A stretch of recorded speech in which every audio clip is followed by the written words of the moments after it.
अस्सलाम वालेकुम दोस्तों। कुरैशी चैनल में आपको एक बार फिर से खुश आमदीद कहते हैं। दोस्तों, आज की हमारी ये वीडियो खुसूसन ख़ास सोहनी माहीवाल पर मुनहसर है।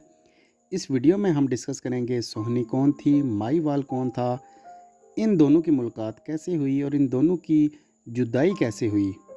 आपसे रिक्वेस्ट है कि अगर आप चैनल पर नए हैं तो चैनल को सब्सक्राइब करें और वीडियो को लाइक कर दें। आपका बहुत बहुत शुक्रिया। अब दोस्तों हम बात कर लेते हैं सोहनी माहीवाल की तारीख़ के बारे में। दोस्तों, ये बात 18वीं सदी की है, जिसमें गुजरात में एक कुम्हार के घर बेटी पैदा हुई जिसका नाम उसने सोहनी रखा। सोहनी इंतहाई खूबसूरत और हसीनो जमील का पैकर होती थी।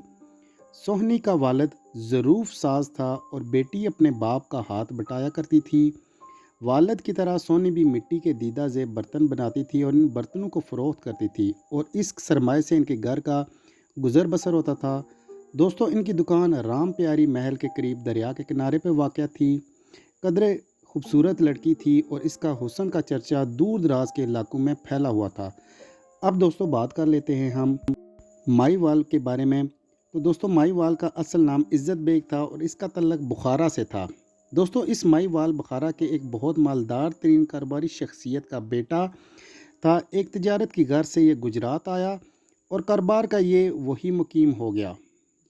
इसके बाद नेक्स्ट एक रोज़ इज़्ज़त बेग बर्तन ख़रीदने की घर से अब्दुल्ला कुमार के घर आया तो इसकी नज़र वहाँ मौजूद सोहनी पर पड़ी और सोहनी की नज़रें इज़्ज़त बेग पर पड़ी और दोनों पर सख्ता तारी हो गया और दोनों एक दूसरे की मोहब्बत में पड़ गए। इस वाक़या के बाद रोज़ इज़्ज़त बेग बर्तन ख़रीदने की घर से सोहनी के घर जाता और न सिर्फ ढेर सारे बर्तन वहाँ से ख़रीदता बल्कि मज़ीद बर्तनों का आर्डर भी दे देता। इसके बाद आहिस्ता आहिस्ता करके इज़्ज़त बेग और का कारोबार से लातल्लक हो गया और इसकी दुनिया सिर्फ सोनी की मोहब्बत तक महदूद रह गई, जिसने अपना कारोबार बिल्कुल तबाह कर दिया था। अब ये बुखारा वापस जाने का सोच भी नहीं सकता था। एक रोज़ वो सोनी के बाप अब्दुल्ला के पास आया और इससे दरख्वास्त की कि वो इसे अपने पास मुलाजमत के लिए रख ले। तो सोनी के बाप को भी एक कारीगर की ज़रूरत थी, तो इसने इज़्ज़त बेग को अपने पास मुलाजमत के लिए रख लिया और उसको मवेशी चराने की ज़िम्मेदारी सौंप दी। इसके बाद सोनी के घर वो आया जाता था और उसकी उसी जगह पे रिहाइश पजीर हो गया और अब्दुल्ला के मवेशियों को चराने का काम उसने शुरू कर दिया। क्योंकि इनके इलाकों में चरवाहे को मईवाल का नाम दिया जाता था, इसलिए इज़्ज़त बेग को लोग मईवाल के नाम से मशहूर हो गया और इस तरह से लोग इसका असल नाम भूलते गए। दोस्तों, अब्दुल्ला कुमार की मुलाजमत के बाद इसकी सोनी से कुर्बत और ज़्यादा बढ़ गई और एक वक्त ऐसा आया कि सोनी और मईवाल के इश्क व मोहब्बत की दास्तान ना सिर्फ सोनी के बाप बल्कि पूरे इलाके तक पहुंच गई।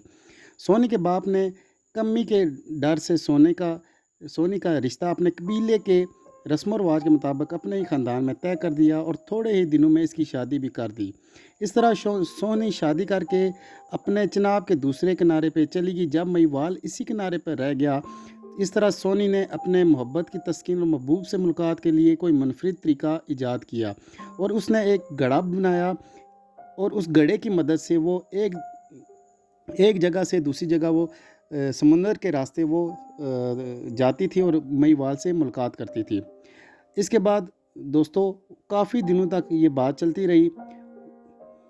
वो रोज़ मिलते और सुबह की रोशनी होने तक इनकी मोहब्बत में खोए रहते और दोनों वो छुप छुप कर मिलते थे। इस तरह काफ़ी अरसा गुजर गया, लेकिन कुछ टाइम बाद ये बात सबको पता चल गई।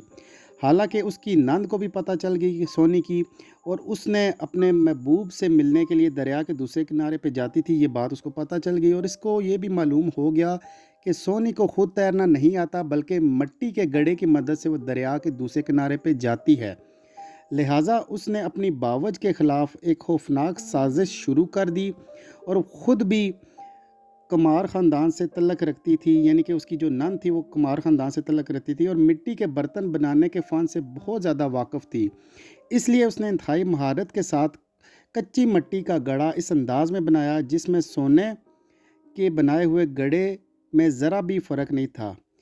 इस तरह एक रोज़ वो सोने के बनाए हुए पुख्ता गड़े की जगह उसने अपना गड़ा रख दिया, यानी कि जो सोनी इस्तेमाल करती थी उसके बजाय उसने अपना गड़ा रख दिया। सोनी को इस बात से बिल्कुल ख़बर न थी। वो अपने महबूब की मोहब्बत से बेकरार होकर उसी कच्चे मिट्टी के गड़े को इस्तेमाल करके دریا میں چلی جاتی اور بے خبر نہ تھی کہ وہ اس گڑھے کی صورت میں اپنے ہی موت کا سامان لے کے جا رہی ہے۔ پانی اترنا شروع ہو گیا اس گڑھے میں، اور کچھ کچی مٹی سے بنے ہوئے گڑھے کی مٹی آہستہ آہستہ کھلنے لگی، اور وہ جب عین دریا کے وسط میں پہنچی تو گڑھا بالکل پگھل گیا اور اس کے ساتھ سونی بھی ڈوبنے لگی اور اس کی موت واقع ہو جاتی ہے۔ موت کے خوف سے سونی بار بار مائی وال کو پکارنے لگتی ہے۔ اس کے بعد مائی وال جو دریا کے دوسرے کنارے پہ تھا وہ سونی کا انتظار کر رہا ہوتا ہے، اور جب وہ اس کی چیخ و پکار کو سنتا ہے تو اسے بچانے کے لیے دریا میں خود بھی چھلانگ لگا دیتا ہے، لیکن بدقسمتی سے مائی وال کو بھی تیرنا نہیں آتا، اور اس لیے وہ سونی کے ساتھ ساتھ خود بھی ڈوب جاتا ہے، اور ان دونوں کی اس طرح سے موت واقع ہو جاتی ہے۔ اس طرح سے محبت کرنے والے اور جوڑا دریا کی بہت گہرائیوں میں ڈوب کے مر جاتا ہے۔ اس طرح دونوں عاشقوں کی پاکیزہ محبت تاریخ کے صفات میں ہمیشہ کے لیے لکھی جاتی ہے۔